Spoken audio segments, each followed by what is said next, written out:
You would like to embrace our religion. One of the divine precepts of it is that woman is flesh of the flesh of her husband, and that no person or thing can separate what God has joined into one flesh only. We also have divorce. It came as the wicked fruit of human lust, of the sin of origin, of the corruption of men. But it did not come spontaneously from God. God does not change his word. And God had said, inspiring Adam, who was still innocent, and spoke, therefore, with intelligence, not dimmed by sin, the words that husband and wife, once united, were to be one flesh only. And the flesh is separated from the flesh only through the calamity of death, or disease. The Mosaic divorce, granted to avoid dreadful sins, gives woman only a very poor freedom. A divorcee is always inferior in the opinion of men, whether she remains such or marries for the second time. In God's judgment, she is an unhappy woman if she was divorced through the ill will of her husband, and remains a divorcee. But she is a sinner, an adulteress, if she is divorced through the disgraceful sins of her own, and she marries again. But you want to embrace our religion to follow me. So I, the Word of God, as the time of the perfect religion has come, say to you what I say to many people.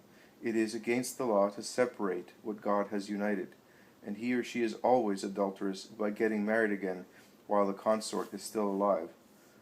Divorce is legal prostitution, as it puts man and woman in a position to commit lustful sins. Only seldom a divorcee remains the widow of a living man, and a faithful widow.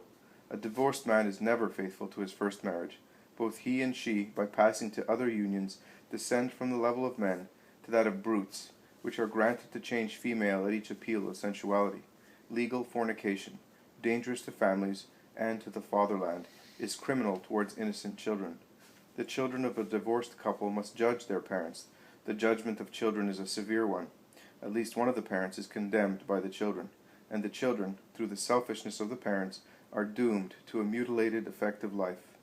Then, if to the family consequences of divorce that deprives innocent children of their father or mother, a new marriage is added to the consort to whom the children have been entrusted. To the doom of an affective life, mutilated of a member, a further mutilation is added, that of the more or less total loss of the affection of the other member, who is divided or completely absorbed by the new love and by the children of the second marriage. To speak of marriage, of matrimony, in the case of a new union of a divorcee or divorcee, is to profane the meaning and the essence of marriage. Only the death of one of the consorts and the consequent widowhood of the other can justify a second marriage. However, I think that it would be better to yield to the always just verdict of him who controls the destinies of men, and to remain chaste when death has put an end to the matrimonial state, devoting oneself to the children, and loving the dead consort in the children. A holy, true love, deprived of all materialism. Poor children, to experience after the death or the ruin of a home the hardness of a second father or of a second mother, and the anguish of seeing caresses shared with other children who are not their brothers. No, there will be no divorce in my religion, and he who divorces by civil law to contract a new marriage will be an adulterer and sinner. Human law shall not change my decree. Matrimony in my religion will no longer be a civil contract, a moral promise made and ratified in the presence of witnesses appointed for that purpose, but it shall be an indissoluble bond, stipulated, confirmed, and sanctified by the sanctifying power I will give it, as being a sacrament, to make you understand, a sacred rite, a power that will help to practice all matrimonial duties in a holy way, but that will also be the sentence of indissolubility of the bond. So far, marriage has been a mutual, natural, and moral contract between two people of different sexes. When my law comes into force, it will extend to the souls of the consorts. It will therefore become a spiritual contract sanctioned by God through his ministers. Now you know that nothing is superior to God. Therefore, what he has united, no authority, law, or human whim will be able to separate.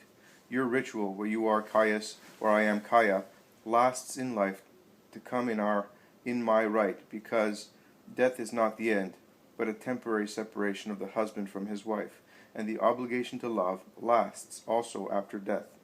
That is why I say that I would like widows to be chaste, but man does not know how to be chaste, and also because of that I say that consorts have the reciprocal duty to improve the other consort. Do not shake your head. That is the duty, and it is to be accomplished if one really wants to follow me. You are severe today, master. No, I am the master, and I have in front of me a creature who can grow in the life of grace. If you were not what you are, I would exact less of you. But you have a good temperament, and suffering purifies and hardens your character more and more. One day you will remember and bless me for being what I am. My husband will not draw back, and you will go forward. Holding your innocent child by the hand, you will walk on the way of justice, without hatred, without revenge, but also without vain expectations and regret for what has been lost. So you know that I have lost him. I do. But not you. He has lost you. He did not deserve you. Now listen. It is hard, I know. You brought me roses and innocent smiles to console me. I can but prepare you to bear the wreath of thorns of forlorn wives. But consider, if we could go back in time to that morning when Fausta was dying, and your heart were put in the condition of choosing between your daughter and your husband, having definitely to lose either one or the other, which one would you choose? The woman becomes pensive, pale but strong in her grief after the few tears shed at the beginning of the conversation. She then bends over the little girl who is sitting on the floor enjoying herself, putting some little white flowers around Jesus' feet. She picks her up, embraces her, and shouts, "I would choose her because I can give her my heart, and I can bring her up as I have learned one should live, my creature, and be united to her in the next life. I, always her mother, she, always my daughter." And she smothers her with kisses, while the little one clings to her neck with loving smiles. Tell me, master, who teach people to live heroically, what must I do to rear this child so that we may both be in your kingdom? What shall I teach her? No special acts or words are required. Be perfect, so that she may reflect your perfection. Love God and your neighbor, that she may learn to love. Live on the earth with your affection in God. She will imitate you. That for the time being. Later, my Father, who has loved you in a special way, will see to your spiritual needs, and you will become wise in the faith that bears my name. That is what is to be done. In the love of God, you will find all necessary restraint against evil. In the love of your neighbor, you will have assistance against the depression of solitude. And teach both yourself and your daughter to forgive. Do you understand what I mean? Yes, I do. It is just. Master, I leave you. Bless a poor woman who is poorer than a beggar who has a faithful companion. Where are you staying now? In Jerusalem? No, at Bether. Johanna, who is so good, sent me to her castle there. I was suffering too much up there. I shall remain there until Johanna comes, which is soon. She is coming down to Judea with your mother and the other women disciples at the first warm days in the springtime. I shall be staying with her for some time. Then others will come, and I will go with them. But time will have already healed my wound. Time, and above all God, and the smiles of your little girl. Goodbye, Valeria. May the true God, whom you are seeking with good spirit, comfort and protect you. Jesus lays his hand on the head of the little one and blesses her. He then approaches the closed door, asking, "Have you come by yourself?" "No, with a freed woman. The wagon is waiting for me in the wood at the entrance to the village. Shall we meet again, Master?" "I shall be in the temple in Jerusalem for the dedication." "I will be there, Master. I need your words for my new life." "Go, and do not worry. God does not leave without help those who seek it." "I believe. Oh, our pagan world is sad indeed." "There is sadness wherever there is no true life in God. People weep also in Israel, because they no longer live according to the law of God. Goodbye. Peace be with you." The woman makes a low bow and suggests something to the little girl, and the child raises her head, stretches out her arms, and says with her little voice as sweet as a finch's, "Ave Domine Jesu." Jesus bends to receive from her tiny lips the kiss that is already taking shape there, and he blesses her again. He then goes back into the room and sits down thoughtfully near the flowers spread on the floor. Some time goes by thus. Then someone knocks at the door. "Come in." The door opens, and Peter's honest face appears in the opening. "It is you? Come in." "No, you ought to come to us. It's cold here. What lovely flowers. Worth a lot." Peter watches his master while speaking. "Yes, they are worth a lot, but the gesture and the way it was accomplished are worth more than the flowers. They were brought to me by the daughter of Valeria, the Roman friend of Claudia." I know. But why?" "To comfort me. They know that I am grieved." And Valeria had that kind thought. She thought that the flowers of an innocent child would be able to console me. "A Roman lady, and we people of Israel cause nothing but grief to you." Judas's suspicion was right. He said that he had seen a wagon that was stationary, and that the woman was certainly Roman. "And he was upset, Master," says Peter, who is very inquisitive. But Jesus only asks, "Where is Judas?" "Outside. I mean on the road near the wood. He wants to see who came to you." "Let us go downstairs." Judas is already in the kitchen. He turns around, seeing Jesus come in, and says, "Even if you wanted to deny it, you could not deny that that woman came to complain of something. Have they still something to say? Have they nothing else to do but spy and report? And I am not obliged to reply to you, but I say this to everybody, and Simon already knows who she is, and I will now tell everybody why she came. Also, people who are apparently very happy may need comfort and advice. Andrew, go upstairs, pick up all the flowers brought by the little girl, and take them to little Levi." "Why?" "Because he is dying." "He is dying? But I saw him at the 3rd hour. He was all right," says Bartholomew, who is amazed. "He was all right. He will be dead before it gets dark. If he is so ill, he will not enjoy the flowers." "No, but in the dismayed house the flowers sent by the Savior will speak a bright word." Jesus sits down where they all speak of the transience of life, and Eliza puts on her mantle, saying, "I am going with Andrew, that poor mother." I can see Andrew and Elizabeth and Eliza go away with the flowers in their hands. Jesus is silent. Judas also is silent. He is hesitant. Jesus is silent, but not severe-looking. Judas walks round him, urged by the desire to know, by the tormenting anxiety of a person whose conscience is not at peace. But he ends up by pulling Peter to one side and questioning him. He recovers confidence after speaking with Peter, and he goes to tease Matthew, who is writing peacefully on a corner of the table. Andrew comes back running.